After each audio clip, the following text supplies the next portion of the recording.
It's not often that I discuss gossip content because I generally don't like it, and I think it actually destroys the brain cells of the people out there and distracts them from like more important things like getting real education, spending time with their families, building their families, uh, building a business, like educating yourself on something progressive.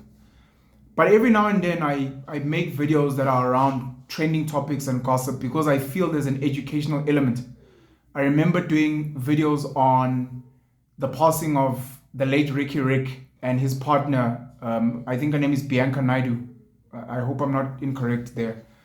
And it was because there were issues around his estate and whether she had the right to be an executrix because they were not legally or even culturally married.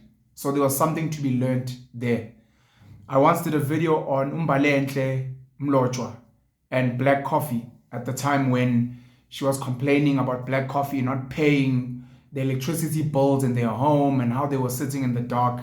I thought there was something educational there. Making a video now about Minnie, Dlamini and Quinton Jones, their divorce, and what's currently trending. And what's currently trending is first and foremost the fact that, I don't know if it's a fact, but news are reporting that Quinton Jones is demanding 10,000 Rand a month in spousal maintenance, what we call alimony as well, from Minnie Dlamini. And secondly, the rumors are that he's fighting for custody, what you guys know as custody, which actually in the law in the Children's Act in South Africa is called primary caregiver status and primary residence for the child, where then the other child gets access or visitation.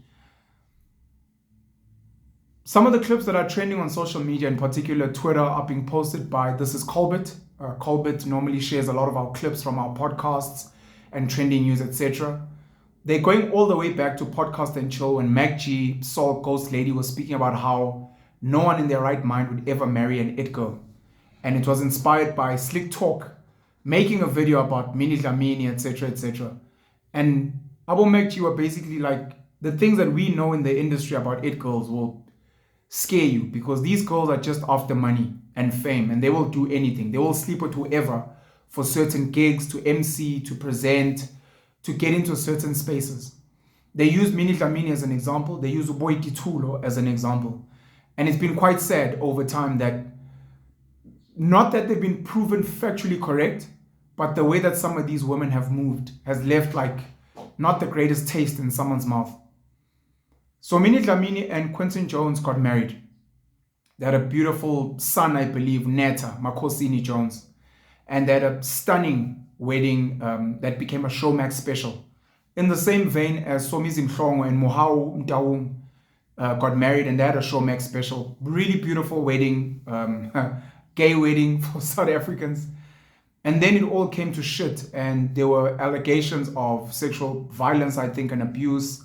Mohale went and did a special, I think, with Adrian Sampier, where he was speaking about what happened in their marriage. It was short-lived, and they got divorced, and there were issues around that. Now Minnie Dlamini and Quinton Jones filed for divorce, getting divorced, got divorced. And now the Showmax marriage. Now we have to hold our breath.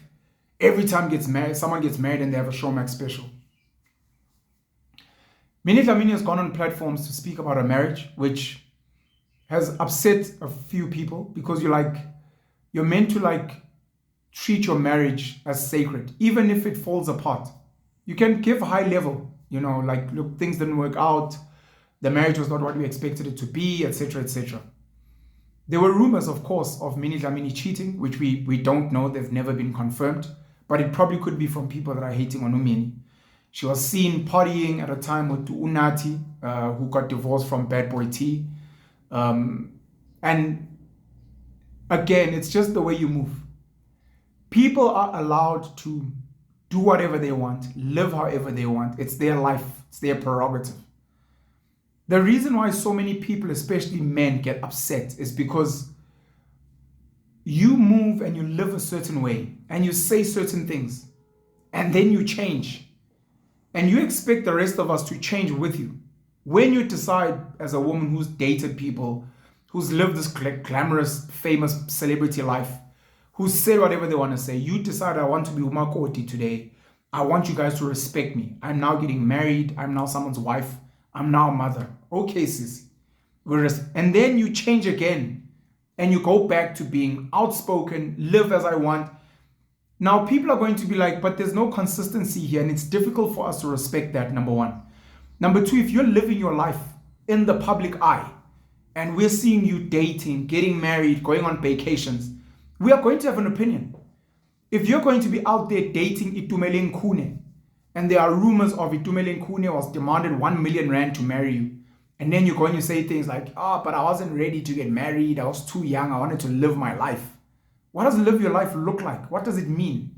You still want to date other people, sleep with other people, but you are living your whole life and your relationship with Khune in front of all of our faces. We're going to have an opinion. Then you go and get married to a guy like Quinton Jones, who arguably is in the industry, because there were stories about him being in production or owning a production company. And Quinton has carried his brand with some level of dignity. People don't know his scandals. I don't think he goes on platforms to speak about his relationship and his marriage. He seems to be keeping it sacred for all intents and purposes. Minnie Dlamini will go and tweet. There was a time when she was crushing on Thierry Henry. I think it was Thierry Henry. And she's like, it's so sad he's in town and I'm getting married. And you're like, out of respect for your husband or your fiance, why would you tweet something like that? Why not manage yourself in some type of way? We see the whole process, and even in the process, there are hints of dominating this man, arguably looking down on this man, you waving around how you paid for this and paid for that. Again, it leaves a bitter taste in the mouth, because again, you expect us to respect your decisions and the fact you're a wife, you're a mother, etc.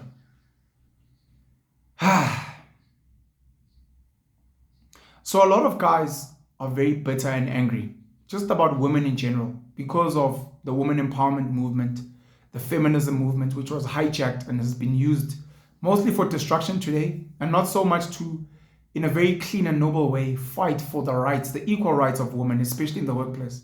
Radical feminism and the hate of men, and the misuse of the term femicide in a country where very few women are killed compared to men. 16,000 men versus 4,000 women, of which half of those women are actually killed by their lovers. And you're like, there's no femicide here, and there is no such thing as gender-based violence, because men are not going out saying, there's a woman, let's beat her, let's kill her. A lot of the violence, domestic violence, is because you guys are fighting. You cheated on your husband, you guys had a quarrel, he was drunk, you swore at him, or whatever the case may be. So it is mostly internal factors. Men seem to be killing each other much more. So men are bitter, men are angry. Men look at other men, and you've seen the rise of Jordan Peterson and masculinity, Andrew Tate, and potentially toxic masculinity, fit and fresh with Myron, and these guys who are pro-men, manosphere, the red pill community, and how men feel like they're oppressed, especially black men, and being bashed by the system and propaganda, and the women are being used as tools to oppress men, and the whole LGBTQI plus community is also trying to feminize and bash men and demasculinize men and young boys. So when certain women are vocal, loud, moving in a certain way, these guys bash them and attack them. And you can imagine how many of them now are bashing Minnie Dlamini, that have bashed Boiti, that have bashed Pearl Tusi. A lot of them dragged and bashed Lady Zamar, who unfortunately had to withdraw, or the charges were dropped when she opened a rape case against Java for lack of evidence. And so many other women out there, especially famous, popular women. Quinton Jones has filed for 10,000 rand a month in alimony, and men are going to be like, she must get it. Because he must get it, rather. Because so many women have also gone to get alimony, so why not? Mary J. Blige is paying alimony to her late husband. Other women who have means, who have money, it's like, pay. I mean, if you remember Tyler Perry's, is it Why Did I Get Married? I think it's Why Did I Get Married, where Janet Jackson's character in the movie is the successful author and speaker, and she's married to Malik Yoba. Malik Yoba. And he, takes care of the home, and he doesn't make as much. And she hides some of her money. And when they're getting split, he wants his half. And she's like, are you crazy? I did all of this myself. And he's like, but I was there supporting you. Kobe Bryant. Bitch, you wasn't with me shooting in the gym. Huh? So these things leave a bitter taste in people's mouths. And people are like, Jones must get that 10K. Maybe he must even get more. Even worse now, the fact that he's saying, but I don't think she's the fit parent to live with the child, which may be fair. She might have a busy schedule, which is what happens when a man normally is the main breadwinner. She has a busy schedule, maybe she's not hands-on. The reality is the child is probably being taken care of by a nanny most of the time. It happens with the Kardashians, it happens with maybe Beyonce, etc., etc. It's like, yes, you're successful, yes, you're a mom, but the reality is this child has been taken care of by the man, the husband, the father, and largely maybe a nanny. So the child should probably be in my care. If you go to the Children's Act, the underlying ethos there is what is in the best interest of the children. And generally what is in the best interest of the children according to society is living with the mom. But sometimes that's not the case, and you need to look at the merits of the case. Is Minnie Dlamini going to lose primary caregiver status to the child? Time will tell. And that's not necessarily a bad thing. People are not supposed to look at me like, oh, she's such a crap mom. It's like, no, but men also lose that because the better parent is the better parent. And if they got married in community of property, or they got married with some prenuptial agreement where it's like, if ever we split, the person earning more will pay the other one, or the person who has been taking care of the home will carry on. The whole concept of spousal maintenance, it's almost like child maintenance. If I am living with a woman, or if I'm married to a woman and my child's costs are 5,000 Rand a month, if we ever split, break up, get divorced, she goes to the court, or the court asks, who's been taking care of this child? It's been me, been paying 5,000 a month. It's like, okay, for all intents and purposes, you will carry on paying what you were paying, unless if you can prove that the mom makes money and should contribute, or you are not making the money you are making. A similar thing happens in relationships and marriages. It's not necessarily about man, woman. If I am dating, married to Pearl Tusi, and Pearl Tusi is making 100,000 Rand a month, and I'm making 15,000 Rand a month, and she's been paying for our home, she's been paying for our kids, chances are if we split, she will be expected to carry on with that. Most self-respecting men, out of pride, out of doing the right thing, will be like, no man, I can't as a man expect this woman to take care of me. I'm a man. I'll take my 15,000, I'll downgrade to a cheaper, small little flat, and I'll carry on with my life. Unfortunately, when you flip these things around, women generally don't do that. That's why Umbalenhle Mlojo was asking for whatever money. Was the amount like over 80,000 Rand a month from Black Coffee. So Black Coffee had been paying for their kids at school. He said, I'll carry on paying for the kids, I don't mind. Black Coffee was like, I want to keep my home. She was like, why? It's like, I will buy you guys a home. She had an issue. She wanted to stay in the main house. It's like, no, I'll buy you guys a home. She wanted money to maintain herself, for her hair, for her upkeep. And he was like, nah. And even the judge who decided on the case was like, nah, this is too much. But if he was taking care of her, the expectation that is he'll carry on taking care of her within reason. If Minnie Dlamini was taking care of Quinton Jones and the child more than, and was the main breadwinner, according to law and what is fair, feminists, what is fair, she must carry on doing the same until he makes a certain amount of money, or until he meets another woman of means that can take care of him and the child. That's how it generally happens in an equal society. Which is why I've said things before like, why do men still pay lobolo in an equal society where the woman you are marrying is a feminist, she believes in woman empowerment, she makes her own money, she makes her own decisions, she is in control of her life and she has agency. Why am I paying for this woman as if she is inferior to me, as if she's going to submit, as if I'm really going to fetch her from her home? She's been living her life. We've been seeing the videos with her and Kune pretending to be Jay-Z and Beyonce. So these are things we need to think about as a society. Like, what type of society are we building? And are we even aware of the legalities that affect everyone? Why do you guys still want to get married? Minnie Dlamini got on a, we'll call it a podcast for all intents and purposes, but it was a radio interview with Rilebohile Mabotja, who's one of the greatest interviewers in the country, in my opinion. And she was speaking about her marriage, and Rilebohile was asking about failure of the marriage. And Minnie was like, I think it failed. Rilebohile was like, look, I've never gotten married, but I don't think when a marriage ends, it's a failure. It just means it's run its course, which is fair. It's like, I tell people all the time, when you guys break up, whether it's a romantic relationship or a marriage, celebrate the years that you were together. You probably had a lot of good times. You probably learned a lot, probably met a lot of people. You know, it was a great experience. Yes, it's come to an end, but 15 years of marriage that end, and maybe they were horrible for the last 3 years. Don't focus on the 3 years, focus on the 12 amazing years. And you guys came out with an amazing, beautiful baby. Uneta. It's not a failure, it just means it's run its course. But Minnie was like, no, it failed. And I think I was wrong. I wasn't ready. I wasn't mature. I rushed into this. It's like, why are you guys getting married? For the wedding? For the dress? For the ring? For the Showmax special? You want to get married again for, how does the next guy trust that you're doing it for the right reasons? Especially if he has seen how you speak about your exes and what your exes are going through. I literally released a TikTok speaking about why so many men are hesitant to be stepfathers. Now, any guy who's going to date or marry Minnie is now going to be a stepfather to Neta in some way or another. And it's going to be like, do I build a relationship with this child, Neta? And if Minnie and I break up, get divorced, not only am I going to lose her, I'm going to lose access to this child, my stepchild, who I've built a relationship with. I've got personal experience. I've made a beautiful son, who's Zulu, 10-year-old, my boy, is amazing. His mom moved on. We were never really officially together. His mom moved on. She got married. Beautiful. Met an amazing guy. They got married. Brilliant. He built a relationship with my son, Uzuli, became the stepfather. I was there doing what I could for my son. He was there doing what he could for my son.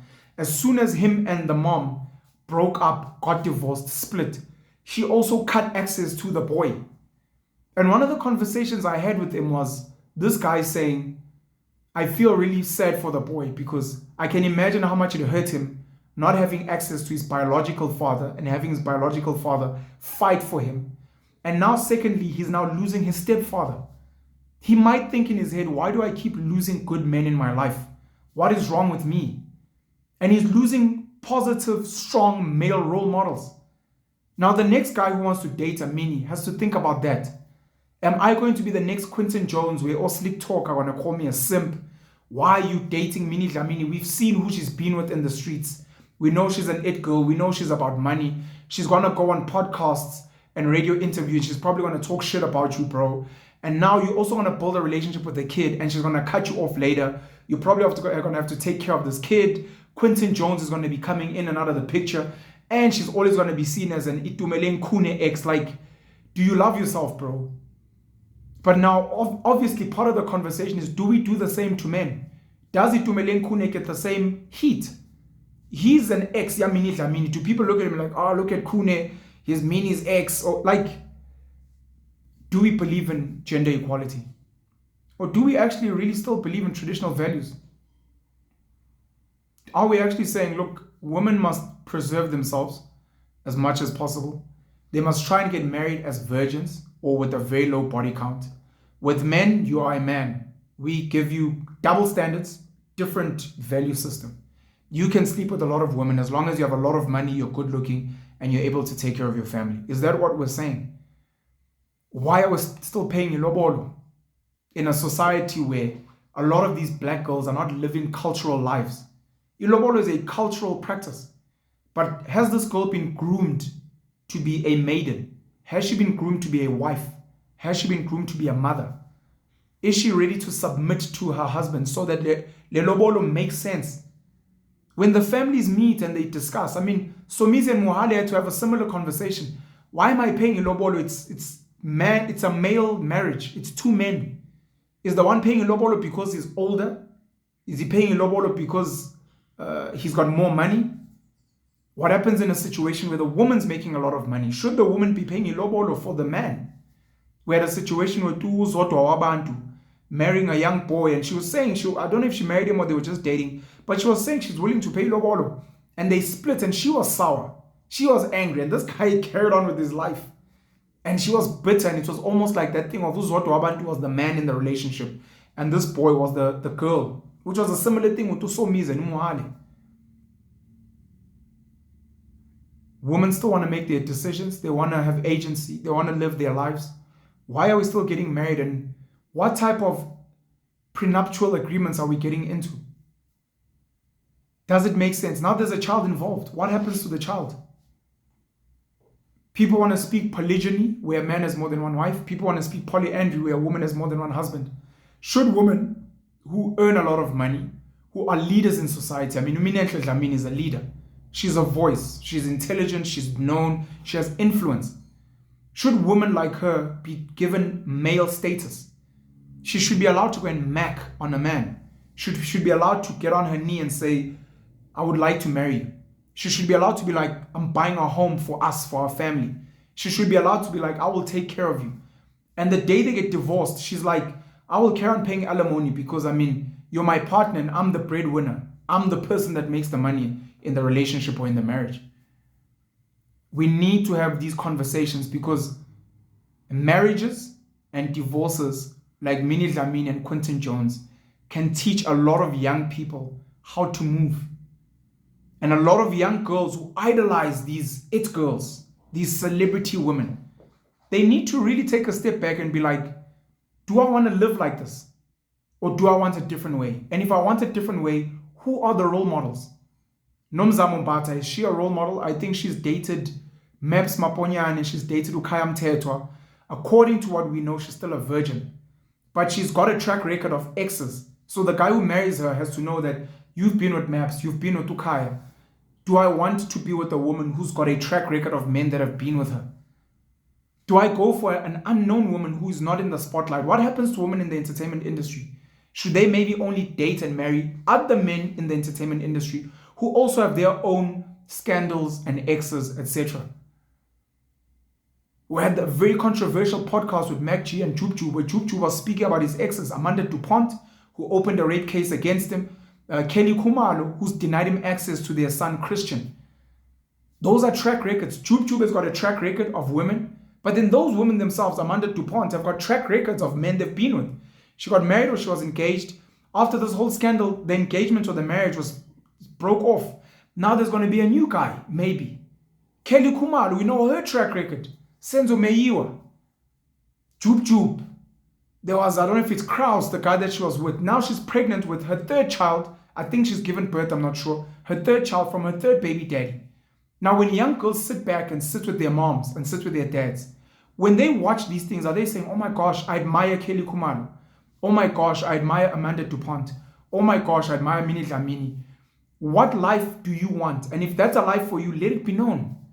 Let the guys you date, let them know, you know, the woman I admire is actually Erika Badu. I want to be like Erica. I want to have multiple baby daddies, lots of kids. I want to be a boss lady. Do you want to admire someone else and be like, no, I want to be like that woman. She was a virgin till she got married, or she was only with a few people, she got married, and I want to submit to my husband and live under his leadership. So who do you admire in that? We don't seem to have a lot of role models that seem to move away from the stereotype of it girls that are different. We don't seem to have it. And the ones that do get married, their marriages seem to fall apart. And the ones whose marriages seem to be winning, we're not being taught. I mean, what happened to Nkensani and Zam, Nkos? Beautiful, beautiful marriage. They had their own show. I think it was called Mojo.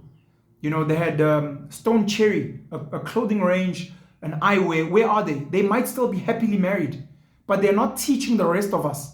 Understandably so, because sometimes when you open yourself up to the public, you open yourself up to scrutiny, and then people start attacking you. We've got Ustandiwe Msomi and Tony Horoche, who have been married forever. Can they teach some of us a few things and teach young kids? We've got Uzakes Bantuini no Nandi Madida. Uzakes Wakamadida or Nandi Wakamadida, I'm not sure. But we've got Uzakes Bantuini no Nandi Madida. They seem to be happily married and think their child is Ushara because of Unandi, Umama Unandi. Can they teach us some of the things so that young girls, young boys can be like, these are some of the people I see here, but here's another option for me to look at, and this is how I'm going to live. This is how I want to move. How do you guys deal with porn? How do you guys deal with masturbation? How do you never feel tempted to be with someone else and be unfaithful? How do you deal with men that are always flirting with you, macking on you? As a woman that is known and popular, who is happily married, what happens when other men want to give you money? I'm sure you meet a lot of men that are rich, that want to be like, destabilize your marriage and be like, I hit that. How do you fight stuff like that? How do you move correctly? So that people have those options. Because we seem to be struggling with positive role models. And if we do have so-called negative role models, let the people that are following them openly own it.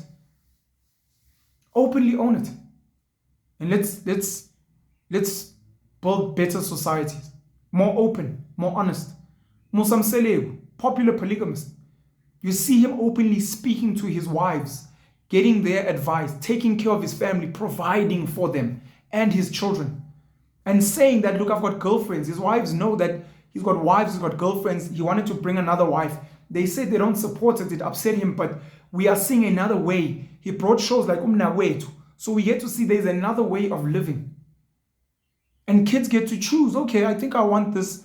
And be honest. As a young man, you can tell your girlfriend or the girls you want to be with, no, man, I want to be like Umselewu.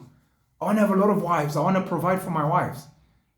Or I want to be like this guy. I want to be like Maps Maponyane. Or I want to be like Romeo Khumalo and Basetsane Khumalo. They seem to be happily married. I want to be like them. I want to be like, may he rest in peace, Shauna Ferguson and Connie Ferguson, who became a blended family because I believe he brought a child from a previous marriage or relationship. She brought a child from a previous marriage and they made it work. Let Connie Ferguson, who was sitting with DJ Fresh on the What a Week Wow podcast, let her teach young girls, this is how I've made it work. These have been my struggles. How do you deal with co-parenting? How do you deal with a blended family? How do you work with being a stepmom? And let young girls actually listen and say, shit, this is the world that we live in.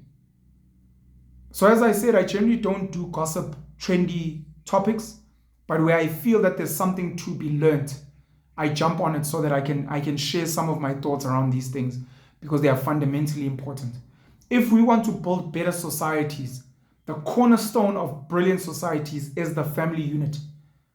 Now, the family units in South Africa in particular, and especially Black South Africa, are broken.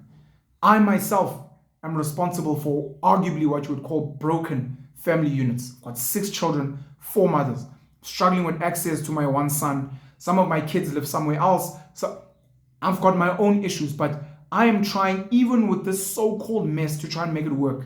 I see my children. I fight for my son. I provide for my children. I make sure that I teach them what I can. They have great experiences.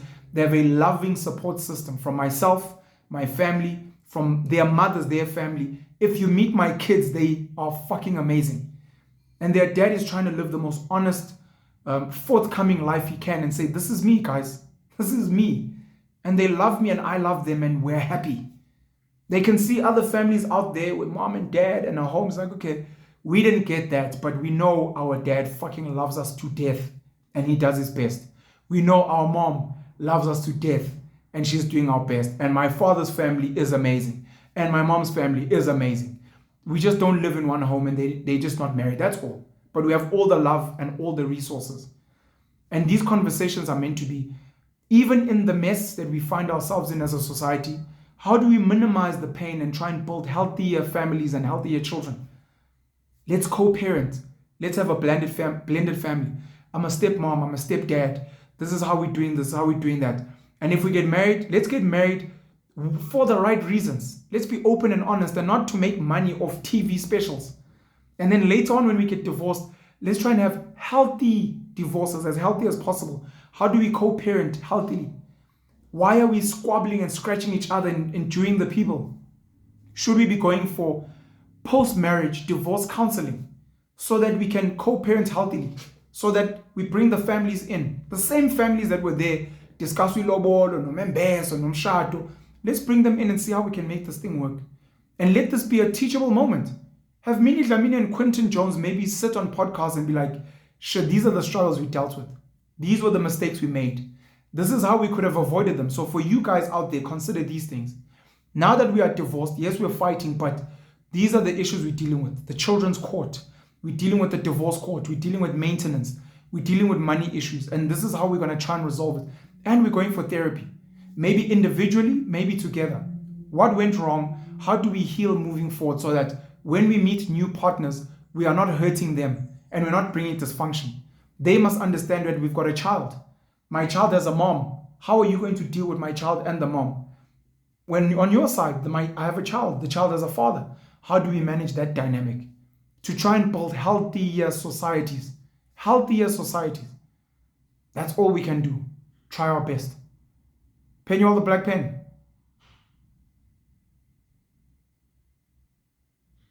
Cheers.